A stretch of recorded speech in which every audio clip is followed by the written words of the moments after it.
దేవుని పరిశుద్ధ నామానికి స్తోత్రం కలుగును గాక. ఈ దినముకైనా దేవుని వాక్యంను మనం చూద్దాం. మార్కు సువార్త 7వ అధ్యాయము 11 నుండి 13వ వచనం వరకు మనం చూడబోతున్నాం.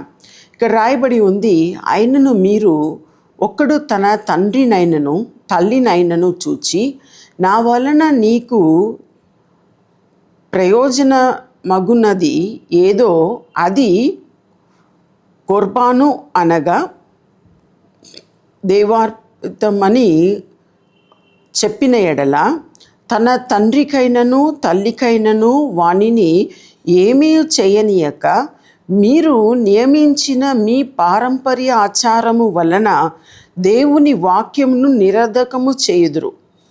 ఇటువంటివి అనేకములు మీరు చేయుదరని చెప్పెను. యేసు చెప్పిన మాటను మనం చూస్తున్నాము.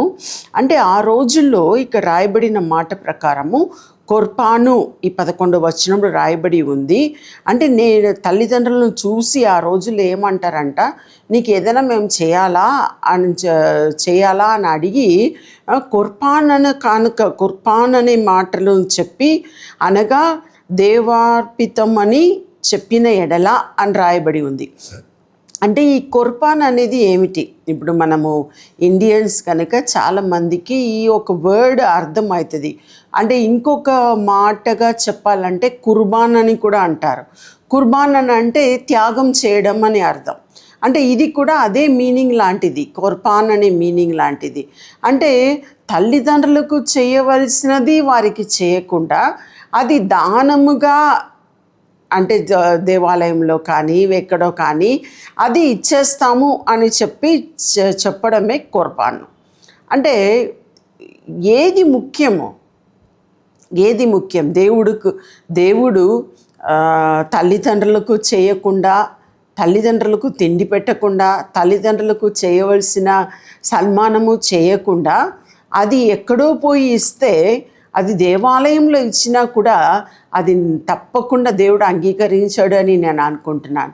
అంటే ఈ రోజుల్లో ఒకవేళ మనం చూస్తే ఇక్కడ రాయబడిన మాట ప్రకారము నా వలన నీకు ప్రయోజనం మగునది ఏదో అది కొర్బాను అనగా దేవార్పితమని చెప్పిన ఎడలా అని రాయబడి ఉంది. అన్న తండ్రికైనను తల్లికైనను వానిని ఏమీ చేయనీయక, అంటే తల్లికైనా తండ్రికైనా ఏమీ చేయనీయక అది కుర్బాన్ అని త్యాగం చేస్తారంట. అంటే ఇది ఈ వాక్య ప్రకారము మనం చూసినట్లయితే యేసుప్రభు ఏం చెప్తున్నాడంటే అది ఆ రీతిగా చేయడము తప్పు అని ఎత్తి చూపించాడు ఆ రోజుల్లో. అంటే తల్లిదండ్రులకు చేయవలసింది తల్లిదండ్రులకు చేయాలి, దేవునికి ఇవ్వాల్సింది దేవునికి. అంటే దశమభాగం అని ఇప్పుడు అటు రీతిగా ఒకవేళ చెప్పాలన్నా కూడా కొందరు ఏం చేస్తారు, దశమభాగం ఇవ్వకుండా నేను దానం చేసేస్తామంటున్నారు. అంటే దేవునికి ఇవ్వాల్సింది దేవునికి ఇవ్వాలి, చర్చికి ఇవ్వాల్సింది చర్చికి ఇవ్వాలి, మనుషులకు ఇవ్వాల్సింది మనుషులకు ఇవ్వాలి, తల్లిదండ్రులకు ఇవ్వాల్సింది తల్లిదండ్రులకు ఇవ్వాలి.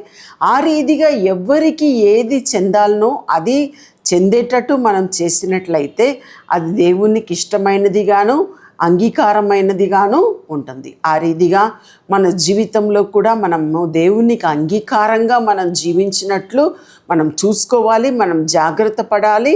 దేవునికి ఇంపైన రీతిగా మనం జీవించి మనము మెప్పు పొందాలని మీతో నేను చెప్తున్నాను.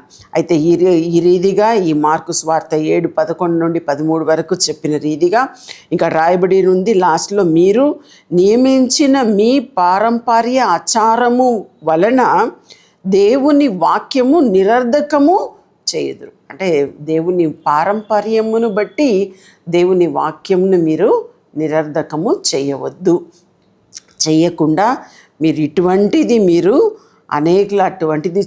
అనేక రీతిగైన అనేక ఆచారములు అలా చేస్తున్నారని చెప్పి ఈ మాటలు రాయబడి ఉంది.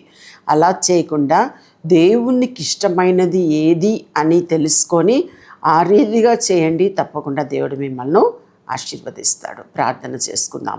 ప్రభువా, నీకే స్తోత్రం చెల్లిస్తున్నాం తండ్రి. ఈ సమయంలో ప్రత్యేకంగా ప్రభువా, ఎవరెవరు ప్రభువా దేవునికి ఇష్టానుసారంగా జీవించాలని కోరుకుంటున్నారు, తండ్రి నీకు ప్రీతికరంగా జీవించాలని కోరుకుంటున్నారు.